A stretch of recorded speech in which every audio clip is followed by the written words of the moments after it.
नमस्कार, मैं पुष्पराज आपके बीच और मैं हूं इस वक्त ज़िला मुजफ्फरनगर के बुढ़ाना कस्बे में, जहां से बहती है ये हरनंदी नदी।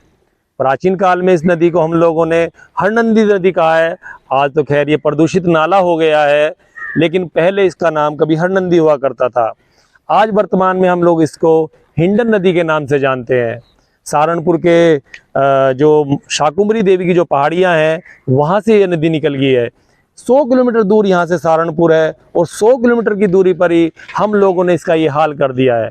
लगभग 400 किलोमीटर ये लंबी नदी आज प्रदूषण का शिकार है। आसपास का क्षेत्र भी यदि आप देखोगे तो ये नदी अतिक्रमित नदी भी है। दूर तक देखोगे तो वहाँ नदी भी है और प्रदूषण इतना हो गया है कि वहाँ पर जानवर भी इसके ऊपर घूम रहे हैं।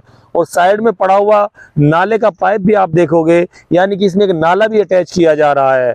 आज इस पानी के अंदर ऑक्सीजन नहीं है, कोई जीव जंतु नहीं है। इसका पानी केवल शोध के लिए रह गया है। हम लोगों ने ये नदी केवल शोध के लिए ही छोड़ रखी है। मेरे सीधे हाथ की तरफ जाओगे तो यहाँ पर घास ही घास देखोगे। इस घास के नीचे से ही ये नदी बह रही है और दूसरी तरफ यहाँ पर ये पानी निकल कर आ रहा है।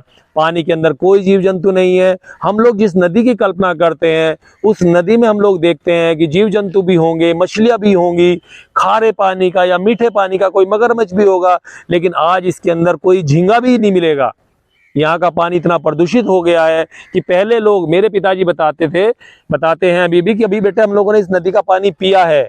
आज इस नदी के अंदर कोई नहा के भी तो दिखा दे, इतना प्रदूषित पानी है। और आप कैमरे की निगाहों से भी आप देखोगे तो चारों तरफ इस पानी के अंदर पन्नी है, गंदगी फैली पड़ी है। पानी धीरे धीरे चल रहा है। यहाँ से लगभग 300 किलोमीटर की दूरी के बाद ये गौतम बुद्ध नगर में यमुना नदी में मिलती है। यमुना नदी खुद एक प्रदूषित नदी है, यानी कि एक प्रदूषित नदी दूसरी प्रदूषित नदी में मिलती है, यानी प्रदूषण ही फैलता है। इसकी खुद एक सहायक नदी है काली नदी, उसके अंदर तो इतना प्रदूषण हो गया है कि प्रदूषण के ऊपर जानवर ही चल रहे हैं और पानी धीरे धीरे नीचे को बह रहा है। जैसी स्थिति में यहाँ देख रहा हूँ, वैसी ही स्थिति काली नदी में भी है। पानी खराब होया पड़ा है। एक प्रदूषित नदी हिंडन नदी की काली नदी है। हिंडन नदी खुद प्रदूषित है और प्रदूषित नदी फिर से यमुना नदी में मिल रही है। प्रदूषण इतना ज़्यादा है कि एक प्रदूषित नदी दूसरी को प्रदूषित ही कर रही है। सवाल ये है कि नदी क्यों जिंदा नहीं हो पा रही है। सरकार के तमाम प्रयास नदी को जीवित नहीं कर पा रहे हैं। मुझे ये समझ नहीं आता कि यदि लाइफलाइन, नदियाँ लाइफलाइन होती है, किसी भी क्षेत्र विशेष की लाइफलाइन होती है, और यदि नदियाँ ही मर गई तो वो क्षेत्र कैसे तरक्की करेगा। मैं कहना चाहता हूँ, यदि आज नदी बीमार है तो ये इलाका बीमार क्यों नहीं हो। सवाल ये बचता है, यदि इलाका बीमार होगा तो इंसान की मानसिकता कैसे ठीक हो सकती है। आने वाली संतति के लिए एक सवाल है कि हम लोगों ने उनके लिए नदी के रूप में क्या प्रदूषित नाला छोड़ा हुआ है।